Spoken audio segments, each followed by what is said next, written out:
श्री कृष्ण के गुरु गर्गाचार्य जी द्वारा रचित गर्ग संहिता में भगवान श्री कृष्ण और उनकी लीलाओं का सबसे पौराणिक आधार का वर्णन किया गया है। गर्ग संहिता के 16वें अध्याय में राधा और कृष्ण के विवाह की कथा है। कथा की शुरुआत श्री कृष्ण के बाल अवस्था से होती है, जब कृष्ण की उम्र महज 2 साल 7 महीने थी। एक बार नंद बाबा बालक कृष्ण को लेकर अपने गोद में खिला रहे हैं। उनके साथ दुलार करते हुए वो वृंदावन के भांडीर वन में आ जाते हैं। बालक कृष्ण के सुंदर मुख को देखते हुए उनके मन में ख्याल आता है कि वो कितने खुशनसीब हैं कि खुद भगवान उनकी गोद में खेल रहे हैं। नंद बाबा को ये पता रहता है कि बालक कृष्ण कोई साधारण बालक नहीं है। नंद के मन में भक्ति का भाव उमड़ता है। इस बीच एक बड़ी ही अनोखी घटना घटती है। अचानक तेज हवाएं चलने लगती हैं, बिजली कौंधने लगती है। देखते ही देखते चारों ओर अंधेरा छा जाता है और इसी अंधेरे में एक बहुत ही दिव्य रोशनी आकाश मार्ग से नीचे आती है। नंद जी समझ जाते हैं कि ये कोई और नहीं, खुद राधा देवी है जो कृष्ण के लिए इस वन में आई है।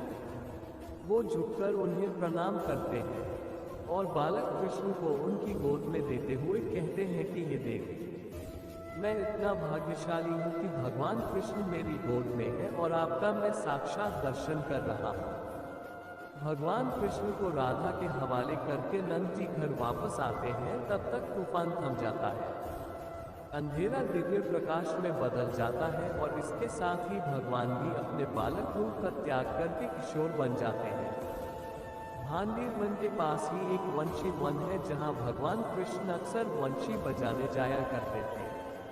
कहा जाता है कि हजारों साल पुराना वंशी वन आज भी मौजूद है। साथ ही वो वृक्ष भी मौजूद है जिस पर कृष्ण भगवान बांसुरी बजाया करते थे।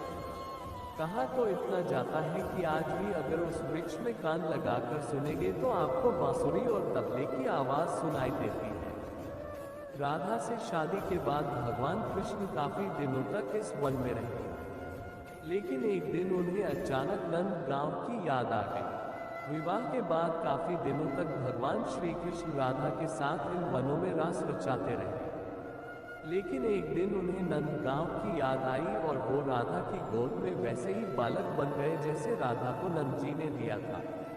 इस घटना के बाद तो राधा रोने लगी। इसके बाद एक आकाशवाणी हुई, हे राधा, इस वक्त शोक मत करो, अब तुम्हारा मनोरथ कुछ वक्त के बाद पूरा होगा। राधा समझ गई कि भगवान अब अपने उस काम के लिए आगे बढ़ रहे हैं जिसके लिए उन्होंने अवतार लिया है। इसके बाद राधा भगवान श्री कृष्ण के बालक रूप को गोद में लेकर नंदगांव गई और नंद के हाथों बाल गोपाल को समर्पित कर दिया। प्राचीन समय की बात है। राजा नाभाग के अम्बरीश नामक एक प्रतापी पुत्र थे। वे बड़े वीर, बुद्धिमान व तपस्वी राजा थे। वे जानते थे कि जिस धन वैभव के लोक में पढ़कर प्राणी घोर नरक में जाते हैं वह कुछ ही दिनों का सुख है, इसलिए उनका मन सदैव भगवत भक्ति व दीनों की सेवा में लगा रहता था। राज्याभिषेक के बाद राजा अम्बरीश ने अनेक यज्ञ करके भगवान विष्णु की पूजा उपासना की, जिन्होंने प्रसन्न होकर उनकी रक्षा के लिए अपने सुदर्शन चक्र को नियुक्त कर दिया। एक बार अम्बरीश ने अपनी पत्नी के साथ द्वादशी प्रधान एकादशी व्रत करने का निश्चय किया। उन्होंने भगवान विष्णु का पूजन किया और ब्राह्मणों को अन्न धन का भरपूर दान दिया। तभी वहां दुर्वासा ऋषि का आगमन हो गया। वे परम तपस्वी व अलौकिक शक्तियों से युक्त थे, किंतु क्रोधी स्वभाव के कारण उनकी सेवा शुश्रूषा में विशेष सावधानी अपेक्षित थी। अम्बरीश ने उनका स्वागत किया और उन्हें श्रेष्ठ आसन पर बिठाया। तत्पश्चात दुर्वासा ऋषि की पूजा करके उसने प्रेम पूर्वक भोजन ग्रहण करने का आग्रह किया। दुर्वासा ऋषि ने उनका आग्रह स्वीकार कर लिया, किंतु भोजन से पूर्व नित्य कर्मों से निवृत्त होने के लिए वे यमुना नदी के तट पर चले गए। वे परब्रह्म का ध्यान कर यमुना के जल में स्नान करने लगे। इधर द्वादशी केवल कुछ ही क्षण शेष रह गई थी।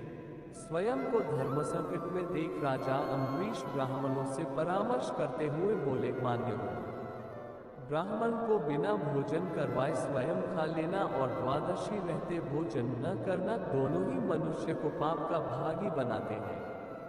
इसलिए इस समय आप मुझे ऐसा उपाय बताएं जिससे कि मैं पाप का भागी न बन सकूं।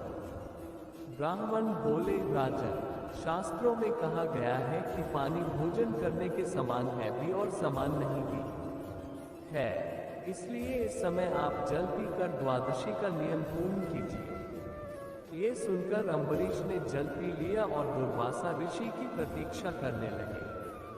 जब दुर्वासा ऋषि लौटे तो उन्होंने तपोबल से जान लिया कि अम्बरीश भोजन कर चुके हैं।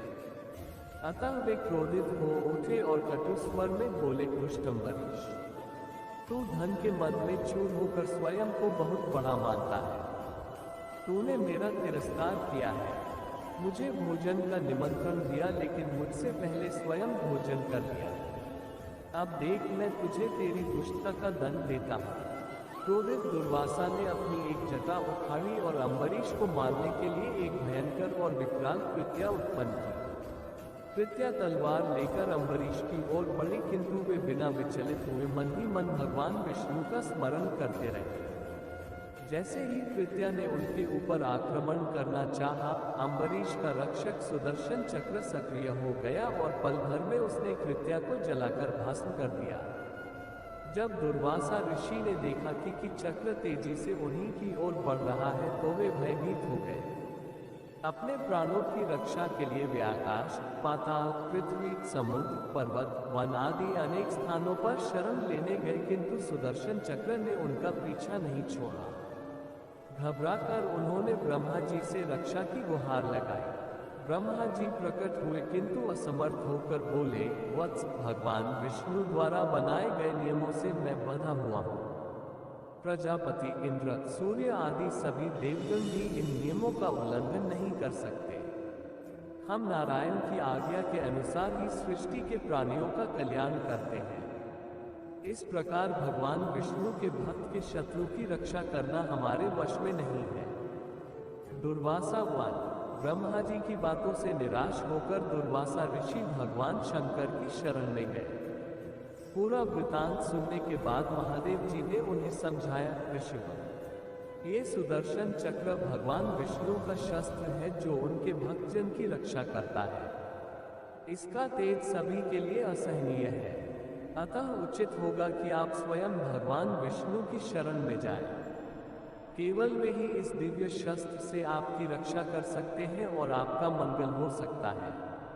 वहां से भी निराश होकर दुर्वासा ऋषि भगवान विष्णु की शरण में पहुंचे और उनके चरणों में सिर नवाकर दया की गुहार लगाई। आर्त स्वर में दुर्वासा बोले, भगवान, मैं आपका अपराधी हूँ। आपके प्रभाव से अनभिज्ञ होकर मैंने आपके परम भक्त राजा अम्बरीश को मारने का प्रयास किया। हे दयानिधि, कृपा करके मेरी इस धृष्टता को क्षमा कर मेरे प्राणों की रक्षा कीजिए। भगवान नारायण ने दुर्वासा ऋषि को उठाया और समझाया, मुनिवर, मैं सर्वदा भक्तों के अधीन हूँ। मेरे सीधे साधे भक्तों ने अपने प्रेमपाश में मुझे बांध रखा है। भक्तों का एकमात्र आश्रय मैं ही हूँ, अतः मैं स्वयं अपने व देवी लक्ष्मी से भी बढ़कर अपने भक्तों को चाहता हूँ। जो भक्त अपने बंधु बांधव और समस्त भोग विलास त्याग कर मेरी शरण में आ गए हैं, उन्हें किसी प्रकार छोड़ने का विचार मैं कदापि नहीं कर सकता। यदि आप इस विपत्ति से बचना चाहते हैं तो मेरे परम भक्त अम्बरीश के पास ही जाइए।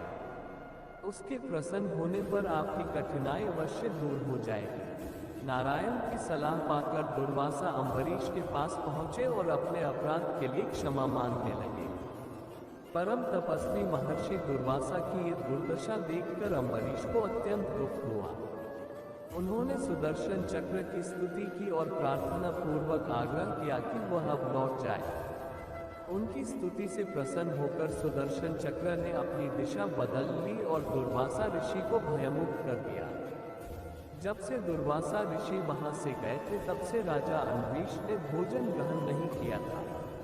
वे ऋषि को भोजन कराने की प्रतीक्षा करते रहे। उनके लौटकर आ जाने व भयमुक्त हो जाने के बाद अम्बरीश ने सबसे पहले उन्हें आदर पूर्वक बैठाकर उनकी विधि सहित पूजा की और प्रेम पूर्वक भोजन कराया। राजा के इस व्यवहार से ऋषि दुर्वासा अत्यंत प्रसन्न हुए और उन्हें अनेकशः आशीर्वाद देकर वहां से विदा हुए।